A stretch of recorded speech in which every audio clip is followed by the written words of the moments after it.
Greetings, listeners, viewers, and subscribers. Hey. This is another edition of Reggae News Network.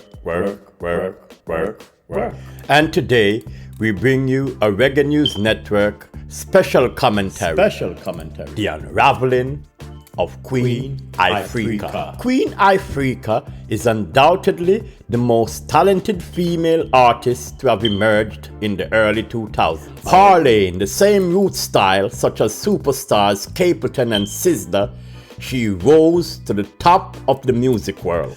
Christened Ventress Morgan, she was born March 25, 1975 to parents Ivorine Walsh and ska legend Derrick Morgan. Contrary to popular belief that she was born in Montego Bay, according to her father Derrick Morgan, Ventress was born in Spanish Town and raised in the parish of St. Mary by her grandparents.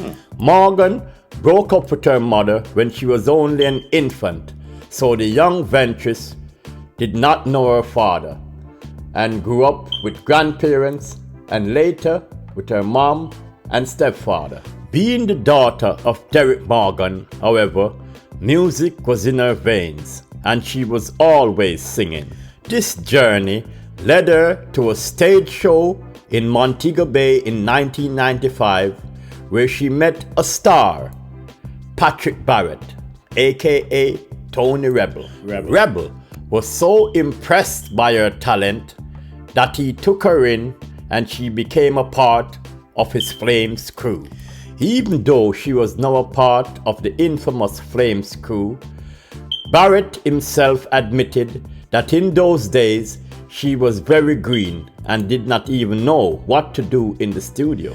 Fame and fortune did not come quickly or easily for Queen Ifrica, and this led to a 5-year apprenticeship where she spent learning her craft, how to record, how to perform, and how to prepare herself for a professional music career. After this initial 5 years of training, Barrett deemed her ready for the business, and in early 2000, her recording career began in earnest. However, it took another 4 years for her to hit pay dirt, when in 2004 she scored her first hit, No Love, for the Penthouse label for producer Donovan Germain.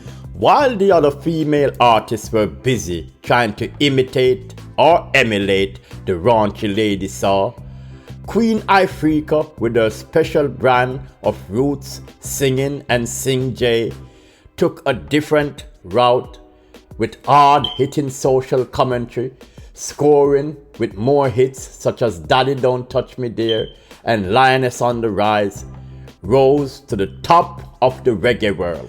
Her debut album Fire Mama came out in 2007, produced by Tony Rebel on the Flames label.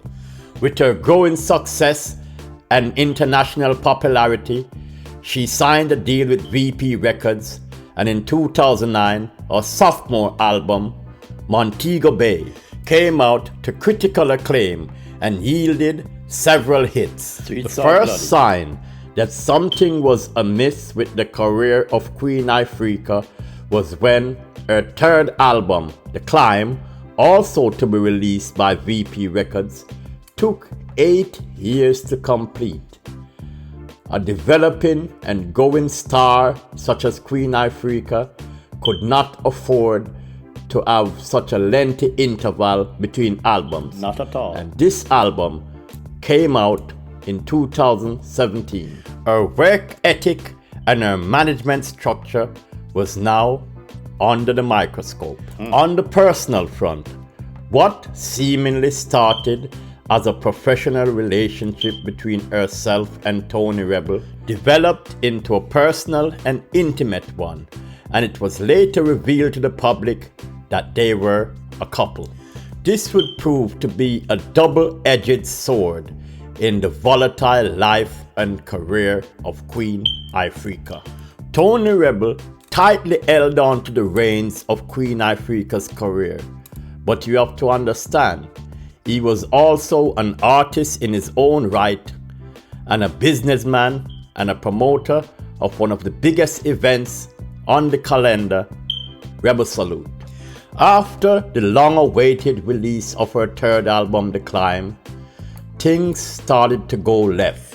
Queen Ifrica, now the top female artist out of Jamaica, who was an international staple and all the festivals worldwide, was now using her newfound fame and success to become increasingly vocal on several social issues. With the public platform she acquired, she took on many groups, such as the LGBTQ community and even her very own government in her native Jamaica.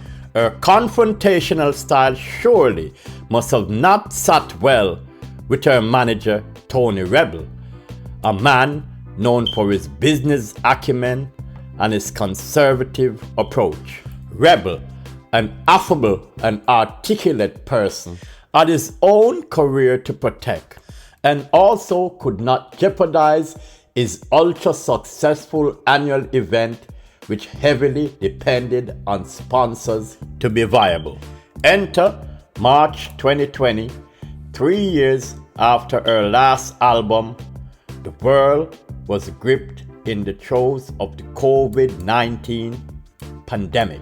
Live events dried up, a major source of income for many artists. And with no new recordings on the horizon, none, Queen Ifrica's career was in serious trouble. The problems of the boardroom apparently spread to the bedroom, with allegations of a very physical relationship between Rebel and Queen Ifrica. Abusive. What we now know, as Queen Ifrica recently revealed, was that the couple split in the middle of the pandemic. This separation seems to have been the straw that broke the camel's back, and the artist, who was once at the top of the music world, has descended into a career like hell. What we are witnessing before our very eyes is the unraveling of one of the most talented artists to has ever come out of Jamaica.